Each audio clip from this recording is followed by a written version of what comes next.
Cette robe a été portée par une jeune femme juive le jour de son mariage, en 1900, au Maroc.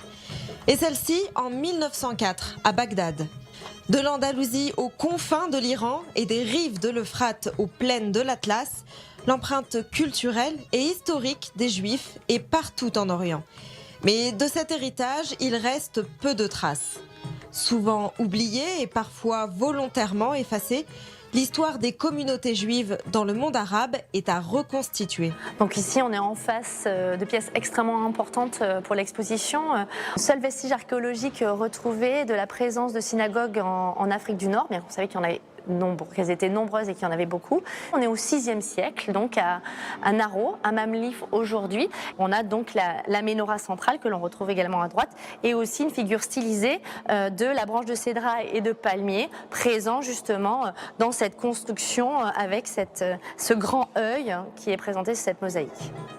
Prêtées par le Brooklyn Museum, ces mosaïques sont des pièces rares, à l'image des quelques 280 autres objets venus du monde entier qui constituent un parcours chronologique de la présence juive en Orient. Bien, l'exposition montre l'ancienneté d'installation, la durée d'installation, la présence des Juifs depuis des millénaires. Il faut faire des sélections, il y a tellement de choses qu'on peut être noyé dans un océan d'histoire, de pièces, de musées et autres. Donc il faut faire des choix. Bon, les choix, ce sont ceux qui parlent au plus grand nombre. Donc des robes de mariée, bien sûr, des livres en hébreu et en arabe, bien sûr, des pièces, des bijoux, des photographies qui sont suffisamment expressives, qui traitent par exemple de l'orientalisme, etc. Donc voilà, il y a le choix d'objets subjectifs qui parlent au plus grand nombre, qui évoquent des souvenirs au plus grand nombre. Voilà, par exemple, la robe d'une femme juive mariée dans l'Empire ottoman, avec de l'autre côté des gilets. Des gilets pour l'Algérie, pour le Maroc, pour la Tunisie.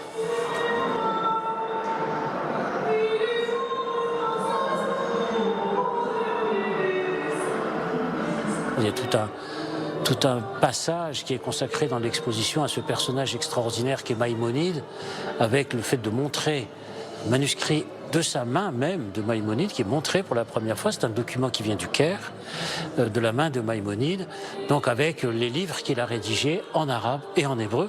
Donc ce sont des documents qui montrent aussi la sorte de circulation intellectuelle qui existait dans cet univers pendant des siècles et des siècles. Là, c'est écrit en arabe. Là, vous voyez, c'est de l'arabe, et ça, c'est de l'hébreu. Vous voyez comment il circule d'une langue à l'autre. Hein, c'est très intéressant à examiner, quoi, à voir. Maïmonide est précisément celui qui a voulu concilier la foi et la raison, c'est-à-dire garder la raison dans une période où c'était très difficile pour les Juifs, où il y avait une période d'intégrisme musulman, mais il a gardé ce fil, cette continuité de la rationalité, c'est-à-dire de comprendre le monde et de ne pas succomber au piège, disons, de la cruauté et de la guerre, mais de garder le fil de la rationalité. C'est pas simple. C'est pas évident, c'est une position qui n'est pas très confortable, mais dans le fond, c'est la seule qui nous évite la barbarie. À travers les bijoux, les vêtements, les manuscrits et même l'architecture, c'est tout l'apport de la culture juive qui est mis en avant. S'étalant sur plusieurs millénaires, cette présence méconnue donne un éclairage nouveau sur la cohabitation entre juifs et musulmans. Je ne pense pas qu'on puisse se substituer aux questions politiques, mais ça vise tout simplement à contrecarrer des stéréotypes, des fantasmes aussi sur le fait qu'il y a toujours eu de guerres, des guerres qui n'ont jamais cessé, qui ont été ininterrompues pendant des siècles. C'est pas vrai. On ne peut pas vivre pendant 1500 ans avec des gens en s'imaginant qu'il y a eu la guerre du matin jusqu'au soir. C'est pas possible. Je veux dire, il y avait un espace où les gens vivaient ensemble comme une évidence.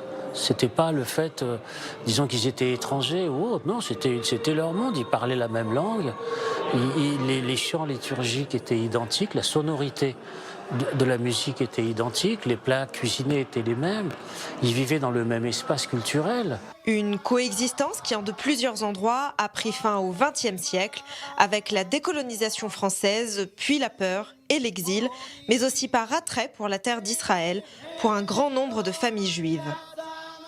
C'est sur ce point de bascule que se referme une histoire plurimillénaire, celle des Juifs d'Orient.